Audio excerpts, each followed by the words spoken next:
Kumusta? Magandang tanghali mga kaibigan, mga lodi ko. Halina't samahan niyo po kami ng mga pinsan ko na puntahan yung Mayon Skyline na matatagpuan ito sa may paanan ng Bulkang Mayon na sakop ng syudad po ng Tabaco City. Dito po sa aming probinsya ng Albay. Ito mga kaibigan, makikita nyo yung Mayon Volcano na nasa aming unahan. Yan ang aming pupuntahan. Ayan po, kung atin pong natatanaw, yan na po yung Mount Mayon. Napakaganda po niya, perfectong hugis po, perfect cone, pero nakakatakot pag pumutok. Napakaganda po talaga siyang tingnan. Isa po siya sa mga 7 wonders of the world na talaga namang sobrang nakaka-proud pero nakakatakot kung pumutok. Mula po dun sa may kanto, sa may provincial road, papasok po dito, mga 9 to 10 kilometers, pero di ko po sigurado. Pero ito pong dinadaanan po namin, nasa danger zone na po ito. Exclusive danger zone na po ito. Bali, talaga naman lahat po ng halos nakatira rito, kung pumutok po yan, talaga inililikas na po sila. Ito po mga kaibigan, habang paakyat po kami doon sa Mayon Skyline, unti-unti na po namin nararamdaman yung konting ginaw. Malamig na po dito, lalo na po doon sa Mayon Skyline mismo, yung pinakamataas po talaga na pupuntahan natin sa may paanan po ng Mayon Volcano. Ito po mga kaibigan, mga lods, kung sakaling aakyat po kayo rito, may mga konting, talagang hindi konti, marami po ritong kurbada, marami pong mga bangkingan dito. Kaya kailangan po mag-iingat po tayo, lalo kung hindi pa po kayo nakakarating dito. Pero pag medyo malapad na rin naman po yung ibang kalsada rito, pinalaparan po nila, kaya talaga naman sabi po yung pag-akyat. Pero syempre, kailangan mag-iingat pa rin po tayo, mahirap na po mag-overshoot kasi bangin po yan, kabilaan po yan. Ang Mayon Skyline po pala mga lods ay natapos noong 2006. Doon po siya ng local government po ng Tabaco City. Yun po nagpagawa nitong Mayon Skyline. Ito po nakikita nyo, napakaganda po ng view. Paakyat pa lang po ito ng Mayon Skyline. Dito pa lang po panalo na po kayo sa sobrang ganda ng view. Hindi pa po kayo nakakarating doon po sa may Mayon mismo. Dito pa lang talagang sulit na mga lods. Ang sarap dito lalo na kung nagmumotor kayo. Makakapag-banking kayo rito. Pero ingat lang po talaga. Yung kasama ko, yung pinsan ko, sanay na yata rito. Ako minsan lang ako nakapunta rito Kasi sa Manila nga po ako nagtatrabaho. Pag nauwi lang po ako, nakakapunta rito. Ang Mayon Skyline po pala mga lods, mga kaibigan, ay matatagpuan sa eastern slopes ng Mount Mayon. Ito ay nakaharap sa Tabaco City at ito ay tinatayang may taas na 2,700 feet. At isa ito sa magandang puntahan lalo kung summer dahil may katulad ito na temperatura nga po sa Baguio na may umaabot sa 28 degrees Celsius. Ang lamig dito mga kaibigan. Minsan nga po nung pumunta kami rito ng hapon, sobrang lakas ng hangin at ang lamig. Halos yung mga motor namin natutumba talaga sa lakas ng hangin. Kaya kailangan kung sakali man po pupunta kayo rito ng hapon, magdala po kayo ng jacket para po may pangginaw po kayo. Konting trivia po tayo mga kaibigan, mga lods.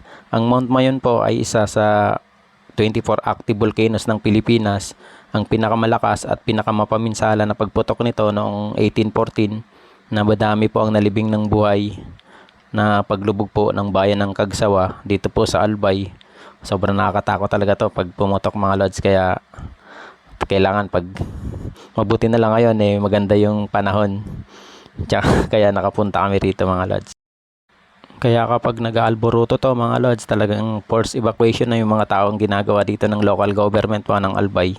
Kaysa po marami pa po yung mapinsala, kaya talaga pang inililikas sila. Yun nga lang po, yung iba bumabalik dito dahil may mga tanim sila, may mga alagang hayop, kaya alam naman natin na yun ang kabuhayan halos dito.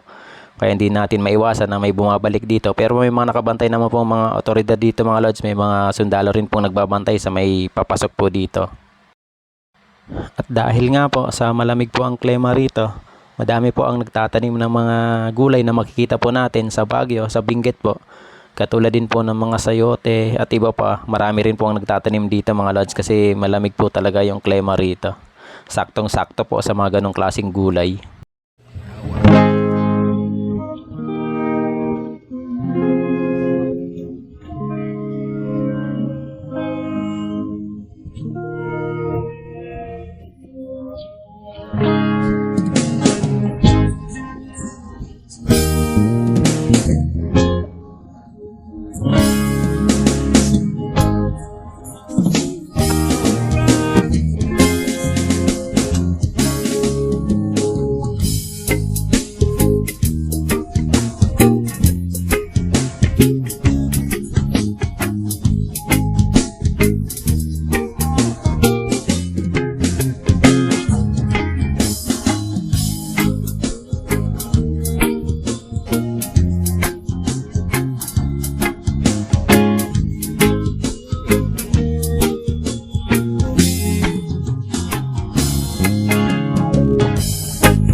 Eto na po tayo mga kaibigan, mga lods, sa Mayon Skyline. Ayan po, nasa paanan na po tayo ng Mount Mayon.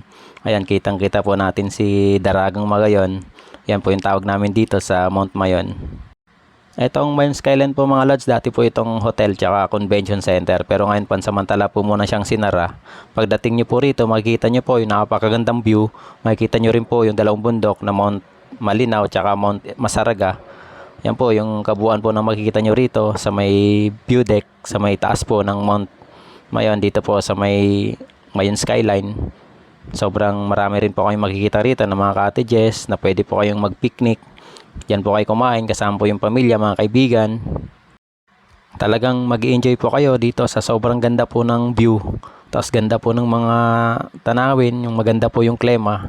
Talagang perfect po rito pumunta mga kaibigan, mga lods. Makikita nyo rin po rito yung chapel, nandun po sa may bandang taas. Tapos andito rin po yung Mayon Planetarium and Science Park. Hindi pa rin talaga kumukupas yung ganda ng Mount Mayon kahit ilang beses na itong pumutok. Talaga namang napapanatili nito ang kanyang perfect cone. Ito mga lods, mga kaibigan, paakyat kayo doon sa may taas. Ito, mas maganda po yung makikita nyo po pag nandun po kayo sa taas. Meron din po ulit doon mga parkingan. Andun po yung pinakamagandang view. Andun din po yung mga nagtitinda. Marami pong mga nagtitinda ron. Kaya halina't samahan nyo po ako papunta po doon. Paakyat po tayo doon mga kaibigan, mga lods. Dati po may mga activities pa rito pero ngayon wala na, katulad po nung zipline. Ayan mga lods, si Daragang Magayon. Mula po sa salitang Bicol na Magayon, ibig sabihin sa Tagalog po maganda at sa English po ay beautiful.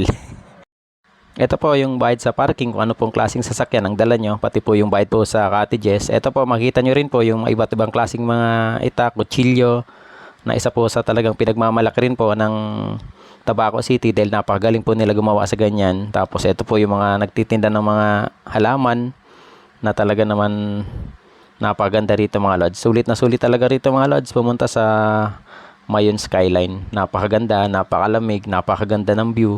Napaka-romantic, lalo kung may kasama po kayo rito.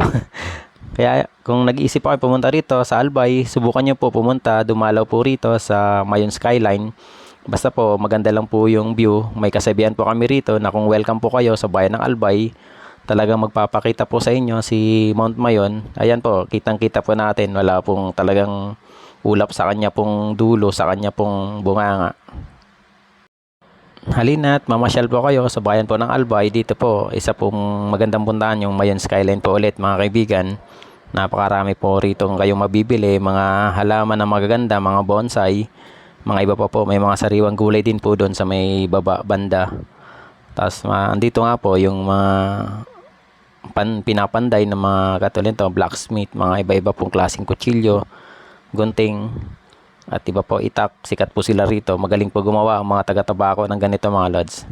Maraming salamat po sa panonood. Sana po nag-enjoy po kayo. God bless po sa ating lahat. Salamat po.